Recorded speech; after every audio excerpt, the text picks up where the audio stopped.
सिसवा तक रेलवे की एक नई लाइन बिछाने की कार्रवाई आगे बढ़ने जा रही है।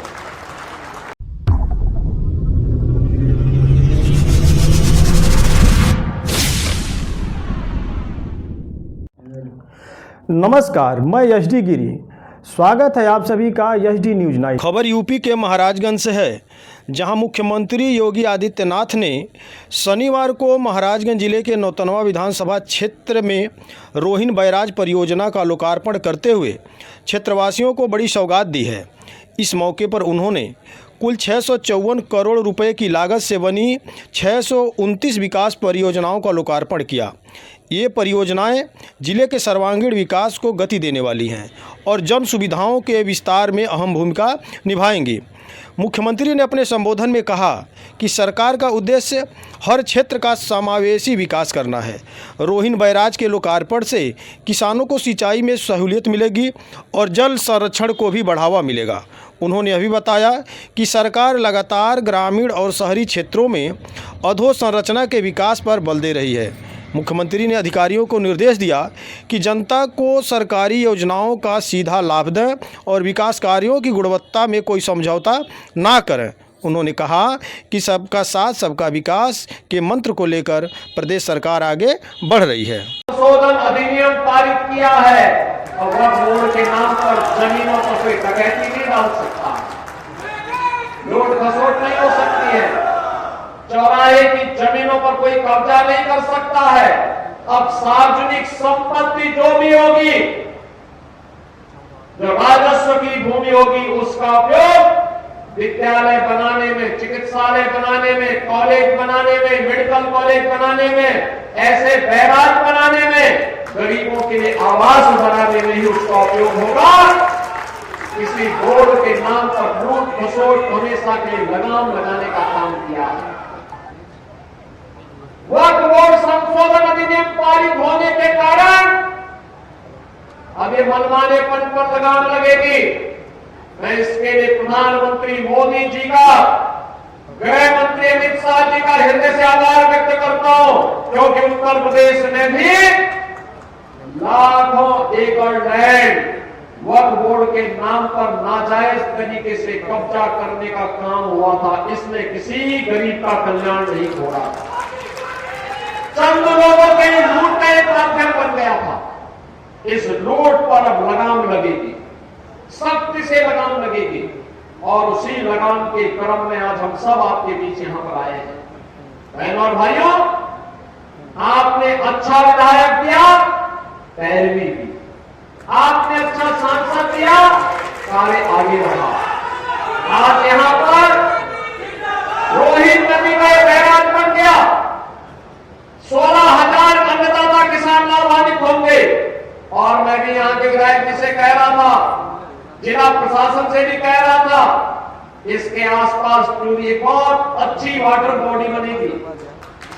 वाटर बॉडी बनने का मतलब अब यहां के माध्यम से आसानी से यहां पे रेस्टोरेंट बन करके लोग पर्यटन के लिए, नौकायन के लिए भी यहां आ सकते हैं। बहुत अच्छा एक कार्यक्रम यहां पे होगा, अनावश्यक बाढ़ से बचाव भी होगी, रेस्टोरेंट बनेंगे, नए रोजगार के सृजन हो सकते हैं, नौकायन का आनंद लिया जा सकता है। कोई घर में अतिथि आया, उसको घुमाने के लिए लेकर के आओ बॉर्डर क्षेत्र के इस पूरे क्षेत्र में। आनंद नगर से महाराजगंज होते हुए सिसवा तक रेलवे की एक नई लाइन बिछाने की कार्रवाई आगे बढ़ने जा रही है। मेडिकल कॉलेज बन रहे हैं, गांव की कनेक्टिविटी अच्छी हो रही है। हर घर बिजली के बाद अब हर घर नल की योजना साकार होने जा रही है। विकास के कार्य, क्या रेल का हो, चाहे सड़क का हो, वाटरवे का हो, मेट्रो का हो, रोपवे का हो, ये सभी एक एक करके साकार होते हुए जा रहे हैं। एक तरफ ये कार्य युद्ध स्तर पर आगे बढ़ते हुए दिखाई दे रहे हैं, तो बहनों और भाइयों, दूसरी ओर लोक कल्याण के कार्यक्रमों को भी प्राथमिकता के साथ आगे बढ़ाया जा रहा है। लोक कल्याण के कार्य कोई कल्पना करता था देश के अंदर 80 करोड़ लोग फ्री में राशन की सुविधा का लाभ प्राप्त कर रहे हैं? आज हो रहा है। 50 करोड़ से अधिक लोगों को 5 लाख रुपए की स्वास्थ्य बीमा की सुविधा प्राप्त हो रही है। याद करिए 50 करोड़ लोगों को 5 लाख रुपया प्रतिवर्ष स्वास्थ्य बीमा का कवर। 12 करोड़ घरों में शौचालय बन गए। 10 करोड़ घरों में उज्ज्वला योजना का कनेक्शन पहुंच गया देश के अंदर। 4 करोड़ लोगों के घर बन गए। 3.5 करोड़ लोगों के घरों में बिजली पहुंच गई। करोड़ों लोगों को देश के अंदर रोजगार और नौकरी के साथ जोड़ने का कार्य हुआ। तो बहनों और भाइयों, विकास और विरासत का समन्वय कैसे होना चाहिए? प्रधानमंत्री मोदी जी ने काशी विश्वनाथ धाम देकर के 500 वर्षों का इंतजार करके अयोध्या में रामलला का भव्य मंदिर बनवाने के कार्यक्रम को आगे बढ़ाते हुए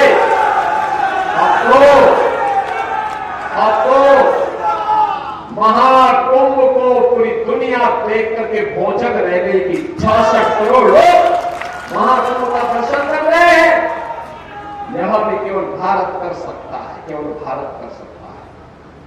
और बहनों और भाइयों, प्रधानमंत्री जी किसी प्रेरणादायी मार्गदर्शन में उत्तर प्रदेश पिछले 8 वर्ष में नई ऊंचाइयों को छूता हुआ आगे बढ़ा है। याद करिए 1947 से लेकर 2017 तक इन 70 वर्षों में उत्तर प्रदेश देश की 7वीं अर्थव्यवस्था था। और मात्र पिछले 8 वर्ष में हमने तो दूरी तय की। अब उत्तर प्रदेश देश की नंबर 2 की अर्थव्यवस्था बन चुका है। नंबर 2 की अर्थव्यवस्था बन चुका है। यदि आपको हमारा वीडियो पसंद आया हो तो आप हमारे फेसबुक पेज को फॉलो करें तथा यूट्यूब चैनल को लाइक, कमेंट, शेयर और सब्सक्राइब जरूर करें। मिलते हैं जल्द ही नई खबर और नई कहानी के साथ। तब तक के लिए जय हिंद।